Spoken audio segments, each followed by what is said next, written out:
This week, the government announced new security measures aimed at tackling illegal immigration, drug trafficking, and organised crime. There are plans to build new barriers, deploy advanced surveillance, and even involve the military in domestic operations. But how effective will this be? And what does it mean for Argentina's relationships with its neighbours?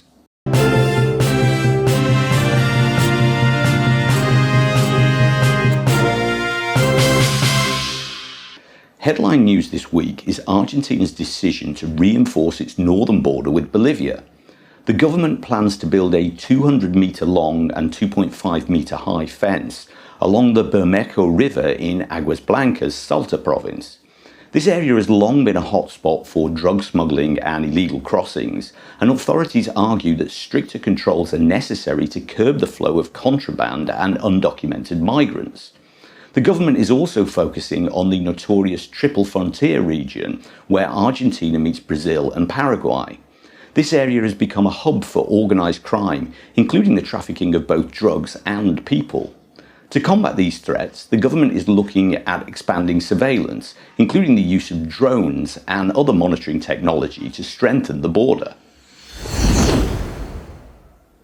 One major reason for the crackdown is the worsening security situation in Rosario, Argentina's third largest city, which has become gripped by a violent drug war. Gangs fueled by cocaine trafficking have turned Rosario into the most dangerous city in Argentina. The government argues that stopping the flow of drugs at the border is a key step in breaking the grip of organised crime.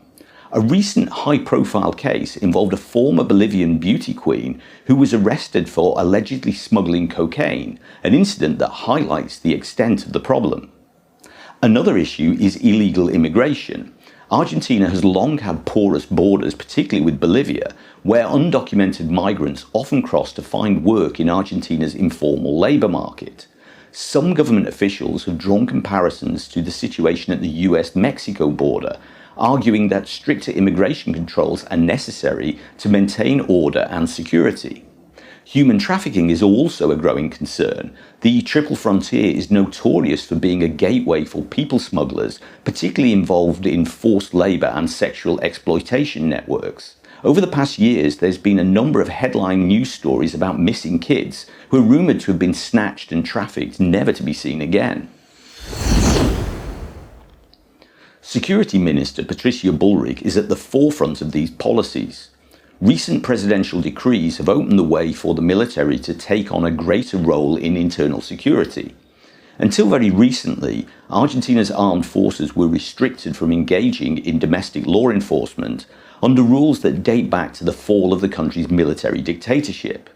Lifting these regulations represents a major shift in how Argentina handles internal threats.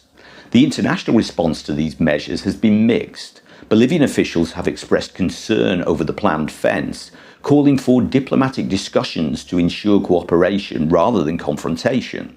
Meanwhile, some analysts have drawn comparisons to Donald Trump's immigration policies, particularly his emphasis on border walls and military involvement in domestic security.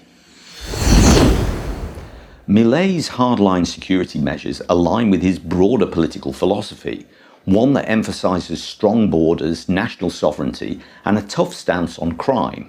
His supporters see these moves as long overdue steps to restore order.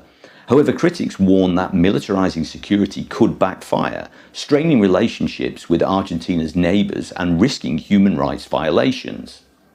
Will these policies lead to a safer Argentina? Or will they create new challenges for the country on the international stage? Let me know your thoughts in the comments, and don't forget to like, share and subscribe for more updates on Argentina's political landscape.